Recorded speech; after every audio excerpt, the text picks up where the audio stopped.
শুক্রবার মধ্যরাত হঠাৎ রাজধানীর উত্তরার আজমপুরের শাহকবির মাজার রোডের হাজী আলিম মার্কেটের ভেতরে দাউ দাউ করে জ্বলে ওঠে আগুন। মুহূর্তেই ছড়িয়ে পড়ে মার্কেটের ভেতরের কাঠের ফার্নিচারের দোকানে। মার্কেটের নিরাপত্তা কর্মীর চিৎকারে ছুটে এসে আগুন নেভানোর চেষ্টা করেন স্থানীয়রা। পরে যোগ দেয় ফায়ার সার্ভিস।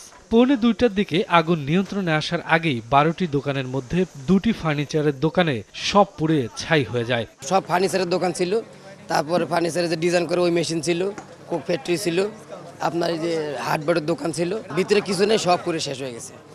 অনেক টাকার ক্ষতি হয়ে গেছে। পোড়া গেছে, কাঠের গুলাই পোড়া গেছে। আর যেটা স্যানিটারি দোকান যেটা উনি অনেক ক্ষতিগ্রস্ত হয়েছে। আগুনটা এখন আমার একটু মনে একটু সন্দেহ হইতেছে, পূর্ব সত্য ধরে ভিতরে এটা হতে পারে।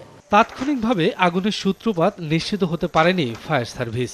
আসার পরে দেখছি আগুনটা পুরাই ছড়াই গেছে, তারপরে আমরা কাজ শুরু করি। তদন্ত সাপেক্ষে বলা যাবে আর কি, এখন ওইভাবে আমরা আইডেন্টিফাই এখনো করতে পারি না, ওইভাবে দেখে বোঝা যাচ্ছে না কিভাবে আগুনটা লাগছে।